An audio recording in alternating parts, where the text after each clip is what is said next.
नमस्कार मित्रों, astro talkies में आप सभी का स्वागत है। मासिक राशिफल की श्रृंखला में चलते हैं आज हम मेष राशि को लेकर के। तो सबसे पहले हम जानेंगे कि इस मई मास में यानी कि मई के महीने में 2021 मई के महीने में हमें क्या क्या स्थितियां मिल रही हैं, यानी कि ग्रहों की स्थितियां किस प्रकार हैं। तो सबसे पहले देखिए, अगर हम देखें तो क्या है कि सूर्य जो है वह 1 मई से 14 मई तक रहेंगे मेष राशि में, यानी कि मई के महीने में सूर्य उच्च अवस्था में रहने वाले हैं पहले 14 दिन, यानी कि पहला पक्ष। और जो उनका दूसरा पक्ष है, यानी कि अगर हम देखें तो 14 मई से लेकर के 30 मई 31 मई के बीच तक का जो समय है सूर्य का, वह वृषभ राशि से होकर के जाएगा। और चंद्रमा की जो स्थिति है वह क्या है कि हर वो 2-2.25 दिन में अपना राशि परिवर्तन करते हैं। तो चंद्रमा सदैव गतिशील रहते हैं, वो मन की अवस्था के अनुसार जैसे हमारा मन चलता है उसी प्रकार से चंद्रमा की गति जो है वह निरंतर गतिशील रहती है। अब बात करें कि जो सूर्य के नज़दीक के ग्रह हैं, यानी कि एक सूर्य है और उसके चारों ओर जो हमारे सारे ग्रह चक्कर काटते हैं, तो उनमें से जो बुध और शुक्र हैं यह सूर्य के सबसे नज़दीक रहते हैं। तो इनका राशि परिवर्तन भी पास में रहने के कारण, सूर्य के बहुत नज़दीक रहने के कारण भी, और इनकी गति भी काफ़ी तीव्र होती है, तो यह तीव्रता के साथ अपने राशि परिवर्तन करते हैं। तो बुध की जो राशि का परिवर्तन हमें मिलेगा वह 1 मई को तो मेष राशि में ही रहेंगे। 2 मई को बुध देव वृषभ राशि में प्रवेश कर जाएंगे। साथ ही साथ बुध देव इसी मास में मिथुन राशि में भी प्रवेश करेंगे, वह 26 मई 2021 को। और 30 मई को बुध देव वक्री भी हो जाएंगे। तो इस प्रकार आप देखिए कि बुध का परिवर्तन कितना जल्दी है और कितना तीव्र है। तो बुध देव महाराज के हमें 3 तरीके के परिवर्तन दिखाई देंगे। 1 मई को वह मेष राशि में होंगे, 2 मई को वह वृषभ राशि में होंगे और 26 मई को वह मिथुन राशि में होंगे। तो 1 मास और राशि परिवर्तन कितना आपको दिखाई दिया, मेष से वह वृषभ में आए और वृषभ से मिथुन में आए, और आते आते तक लास्ट तक यानी कि 30 मई तक यह वक्री भी हो जाने वाले। तो बुध की गति देखिए कितनी तीव्रता के साथ चलते हैं, इनकी गति देखिए कितनी तेज है। और इसी प्रकार अगर हम शुक्र का राशि परिवर्तन देखेंगे तो शुक्र जो है वह 4 मई को वृषभ राशि में आएंगे, 1 मई को यह मेष राशि में रहेंगे और 4 मई को यह वृषभ राशि में आएंगे और 29 मई को यह मिथुन राशि में प्रवेश कर जाएंगे। तो यह शुक्र की गति है कि शुक्र की गति भी देखिए कितनी तीव्र है। शुक्र फैशन से संबंध रखते हैं, प्लेजर से संबंध रखते हैं, आपके ऐश्वर्य से संबंध रखते हैं, भोग और आनंद विलास से संबंध रखते हैं। तो इस प्रकार यह जो सूर्य के नज़दीक ग्रह थे उनका संबंध है। अब बात करेंगे कि जो ग्रह पृथ्वी से दूर है, पृथ्वी से दूर रहने का मतलब क्या है कि जैसे मंगल है वह पृथ्वी से दूर रहते हैं, उसी प्रकार गुरुदेव भी दूर से परिक्रमा करते हैं और शनि देव भी परिक्रमा दूर से ही करते हैं। तो जो इनका पथ है वह काफ़ी दूर है, तो और दूर रहने के कारण इनके जो प्रभाव है वह भी काफ़ी दीर्घगामी होते हैं, एक लंबे छाप को छोड़ने वाले होते हैं।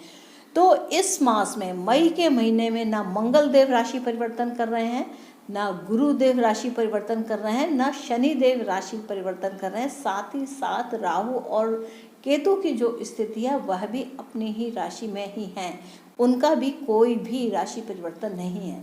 तो मंगल देव मिथुन राशि में गतिशील हैं, गुरुदेव महाराज कुंभ राशि में गतिशील हैं और साथ में शनि देव महाराज भी मकर राशि में गतिशील है। लेकिन शनिदेव का एक हमें यहाँ पर अंतर देखने को मिलेगा, वह क्या है कि शनिदेव 23 मई 2021 को वक्र अवस्था में जाएंगे, यानी कि यहाँ पर इनकी जो गति है वह वक्री हो जाएगी। पहले वह स्थिर होंगे, स्थिर होने के बाद वक्री होंगे, और जो इनका यह वक्रत्व है वह लगभग 141 दिन तक रहने वाली है। ये 23 मई को 2:50 दोपहर में अपना वक्री अवस्था आरंभ करेंगे, और मार्गी होने में इन्हें 141 दिन लगेंगे। तो इस प्रकार यह शनि की स्थिति होगी।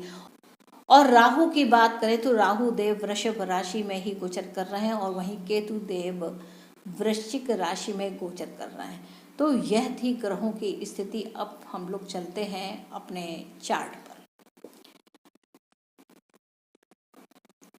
तो सर्वप्रथम अगर हम मेष राशि को देखेंगे तो 1 मई का अगर हम चार्ट देखें तो 1 मई की स्थिति क्या बनती है कि मेष राशि में सूर्य, बुध और शुक्र हैं।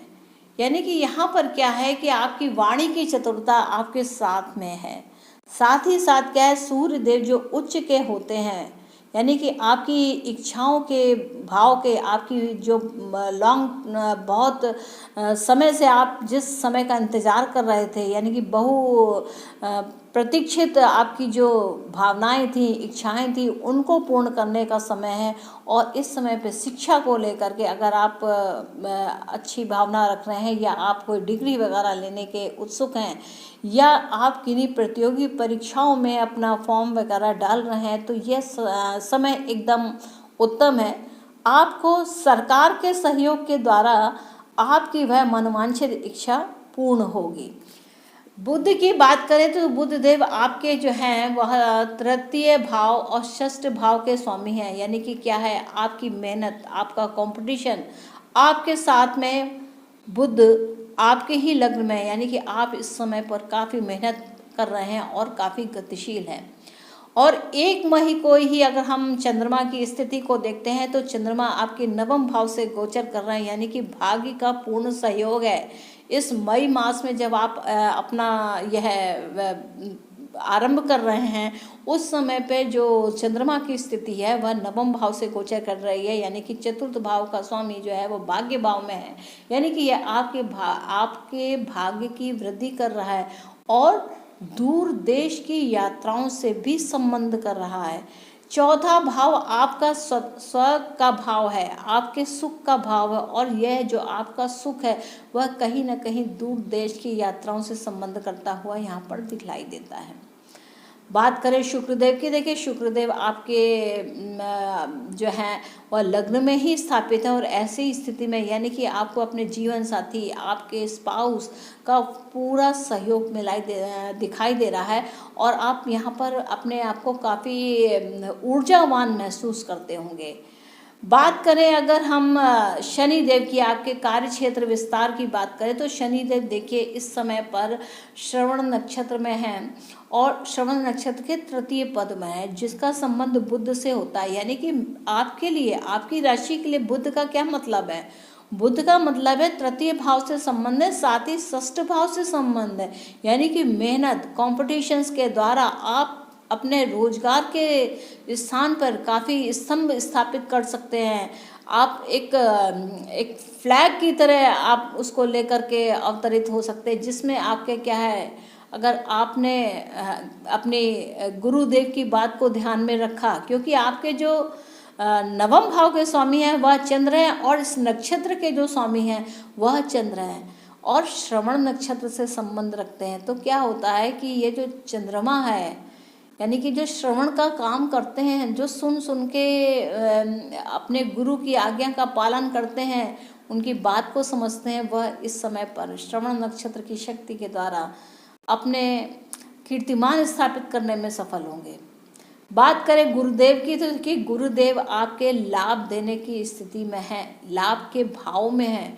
आपके भाग्य में मेहनत के द्वारा लाभ निश्चित तौर से हो रहा है, और गुरुदेव वहाँ से बैठ करके पंचम भाव को देख रहे हैं। तो यह स्थिति बहुत ही उत्तम कही जाएगी कि एकादश भाव में गुरुदेव का होना, यानी कि क्या है, किसी अच्छे टीचर, प्रोफेसर या आपके जो सलाहकार हैं, वह कार जो हैं वह बहुत ही उत्तम सलाह देंगे। अगर आप उस उत्तम सलाह को मान करके कार्य करेंगे तो आपके कार्य निश्चित तौर से बहुत सफल होने वाले हैं।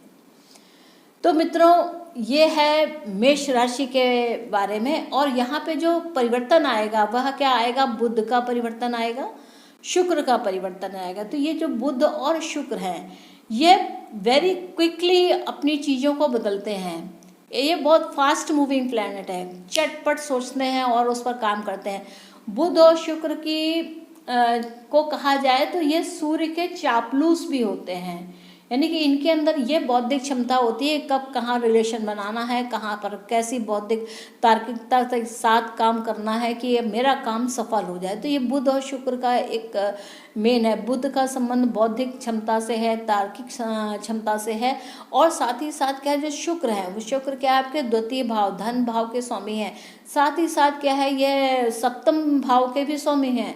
तो यहाँ पर क्या है, शुक्र बड़ी चपलता के साथ अपना बुद्धि का प्रयोग करके, अपने रिलेशंस का यूज़ करके आपके कार्य को बनाने में सक्षम होते हैं। तो आपने किन्हीं लोगों को देखा होगा, वो इतने लोकप्रिय होते हैं कि उसके आगे और बस, क्योंकि सूर्य के इर्द गिर्द ही उनकी सब कुछ चलती है। यानी कि जो प्रभावशाली या प्रभाववान व्यक्ति होगा वह उसके इर्द गिर्द ही चक्कर काटेंगे। तो ये स्थिति होती है माफ कीजिएगा, शुक्र और बुध की।